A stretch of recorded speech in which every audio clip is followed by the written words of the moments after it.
Everyone, it's Miss Karen.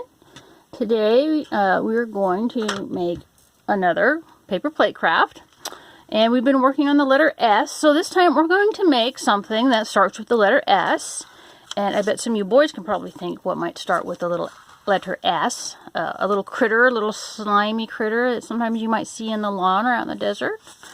We're going to make a snake. Okay, so this is really easy. We need our paper plate. You can make your snake kind of any color you want, but I'm going to kind of make it like a garden snake, which is kind of greenish yellow. So I've got a mix of colors here, both crayons, pencils, and kind of a highlighter. You could, if you have some tissue paper, some like greens and yellow tissue papers, you could make like little 1-inch squares and just kind of glue them all over this and let them dry. You know, just something to put color on here. If you wanted to make more like a brown gopher snake, you know, you'd be using kind of like browns and yellows, maybe just a little bit of black. And we're also going to need a piece of construction paper, red, or if you don't have it, just a plain piece of paper. And matter of fact, what I'm going to do right now, set that aside.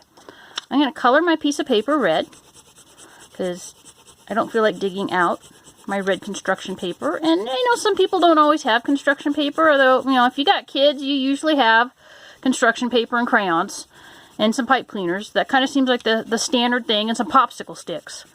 If you have that, you guys can make like 100 crafts and still not run out of ideas.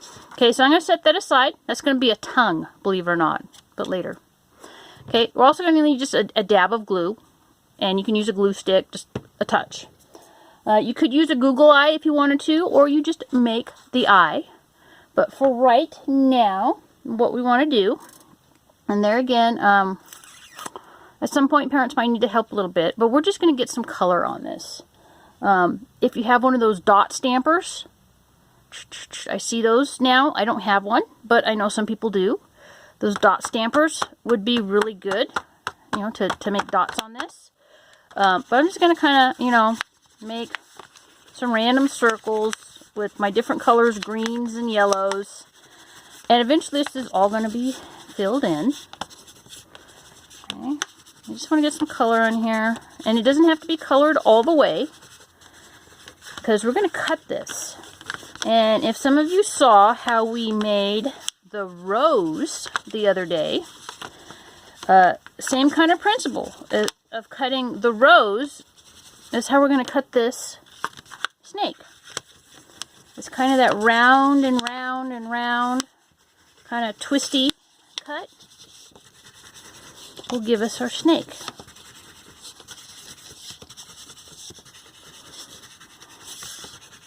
Okay, so right now, you can use colored pencils if you wanted to, like I said on this. Little tissue paper, scraps of tissue paper you might have, you know, greens, reds, browns, you know, whatever. And it would kind of be like a little collage of tissue paper on here.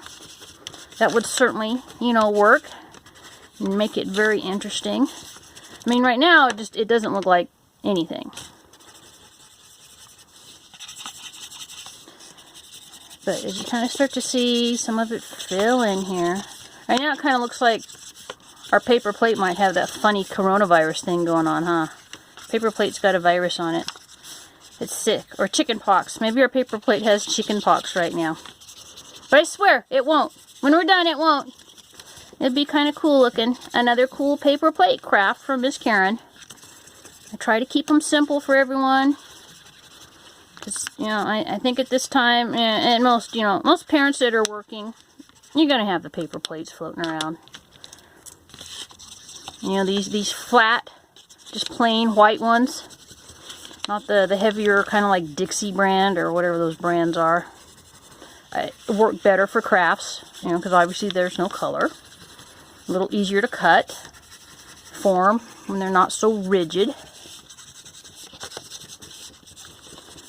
You know, I think I may put just a little touch of brown in here.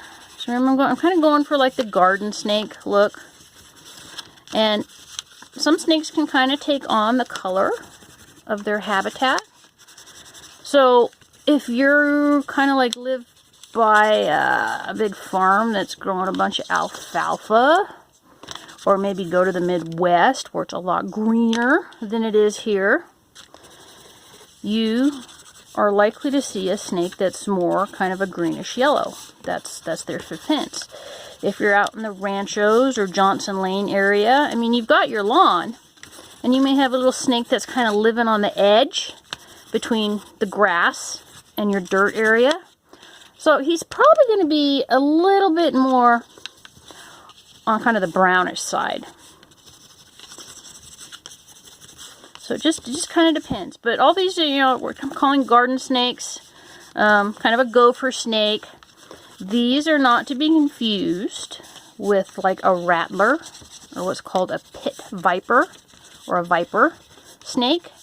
Those ones are very poisonous and you can easily pick them out. I mean, one, they just look like they don't want to be messed with. They have a triangular head that just says, "Leave me alone."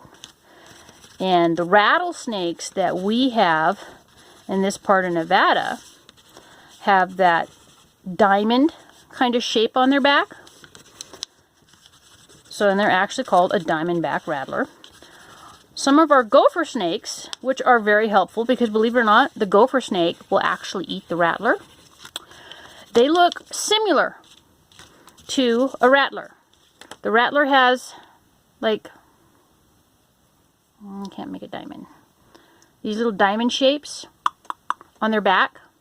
Gophers, it's still kind of a diamond, but it's getting a little bit more squarish, and they're orientated a little different. And I think gophers have a very fine stripe on either side of their kind of more square design than the diamondback does. And that head, big difference. A gopher snake will have kind of a round head and not the classic diamond head that has those viper fangs in there. But either case, do not play with a snake. Okay, if you kids see a snake, go get your mom, dad, brother, sister, whoever. Show them where you saw it. Make sure your pets don't get there by it. You know, a rattlesnake often will bite a dog on the nose, and the nose will swell up really, really bad and kind of make them sick a little bit. Doesn't usually kill them, and just, you know, kind of makes them a little sick. They don't look very good. You got to take them to the vet, give them the antivenom.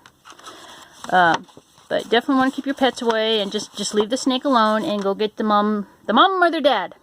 Okay, now this is where probably going to have a little parent help, a little caregiver help. So we need to start on the outside edge, and someone's going to have to kind of make this curly, our snail. Okay.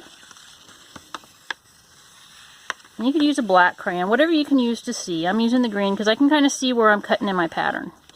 And now in the middle here, this is going to be our head. Okay? So keep that in mind. And I know that's going to be a head, so I'm going to take my black crayon right now. Whoops. And kind of put an eyeball in the middle. That way I know where I'm going for. So once you get, you know, a little line that you can follow, you can take your safety scissors and kind of find your edge, and we're just going to cut all the way around. And we may end up having to cut some of our crust off. May not. And if you wanted to, you could do both sides of this. That way, if you wanted to hang it up, it'd be, you know, like 3D, and you'd have the colors on both sides. If you wanted to really get fancy, someone had a bunch of old buttons, or, you know, maybe a baby sister, older sister that has a bunch of beads and they're not using them anymore. Just kind of laying around. You could put some beads on here to further decorate your snake. Come on, little snake, here, let me clean. Gotta pick up some of my stuff here, it's getting in my way. Clear out my area. Okay, so I'm just going round and round and round. Where am I going round? Okay, kind of find my line again.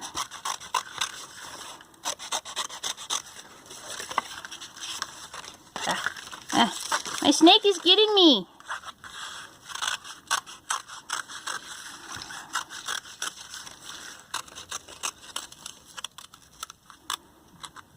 Okay, so now see, there's his head. Okay, so since you kind of let it out now, it looks like a snake. Okay, but now we need a tongue. Okay, our snake needs a tongue. Now I think this might be a little long. We may trim our snake to somewhere in here. Let's get his tongue though. Okay, so the tongue, we need, most tongues on snakes have a little forky tongue and goes in and out so they can taste things. So you can just get a pencil or something and someone can help. And this is probably really big for this snake. It is really big for this snake. I may trim it down when we get done. Actually, I'll do it I can trim it as I'm doing it here. I may trim it a little bit more. I think, yeah, that's pretty big. So let me trim his tongue a little bit more. Okay, that's kind of big. And we got a pretty good sized snake there, but yeah, it's a little bit big for his tongue.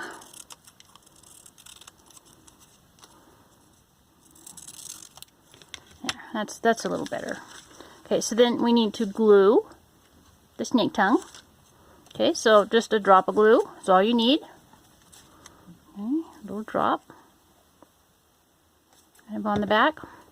And then you just kind of stick that there. And you can kind of bend his head up here a little bit. That way it stands out.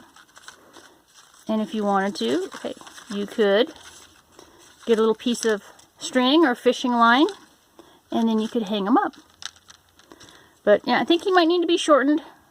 He could be a really big snake if you wanted to. You could cut off some of the crust of the plate. That way he's not so huge, because this outer thin one is a little bit oversized for my preference. But some of you may like a really long snake. So I mean, there you go. There is your snake. Okay, so S is for snake. Now there again, just kind of, bend the tongue up there. His tongue will dry here in a couple minutes and it'll be all good. If you got a hole puncher, maybe just put a little hole. You could even use his eye there for the hole. Or maybe this part. And you can hang it up if you want. Or you could get crafty. Maybe put some bends in him. So that way when he's laying down, kind of folding the paper. See how that kind of makes him stand up a little bit? I'm cutting this end off. It's too much for me. Bye-bye, tail. Now see, if you fold it, put little folds in your snail, your snaky pattern, kind of makes him stand up so like he's curled up, laying on top of each other. Okay, so there you go. There is S for snake, our paper plate craft snake. Really easy. Like I said, you can use some little bits of construction paper or some tissue paper if you want it, and just kind of glue it like a collage all over. Crayons, pencils, paint. Pick your colors. Have someone draw out the little snail pattern on there. Cut away. If you got a Google eye, you could glue a little Google eye on there. Cut yourself a little tail. I mean, not a tail. A little tongue. A forked tongue with either some construction paper or just do like we did and just, get a piece of plain white paper and color it red. And voila. Alright, now you guys, now that you watch this, you can go and make your own snake. Okay, but don't play with snakes in the yard and keep your pets away from them. Alright, you guys go have fun.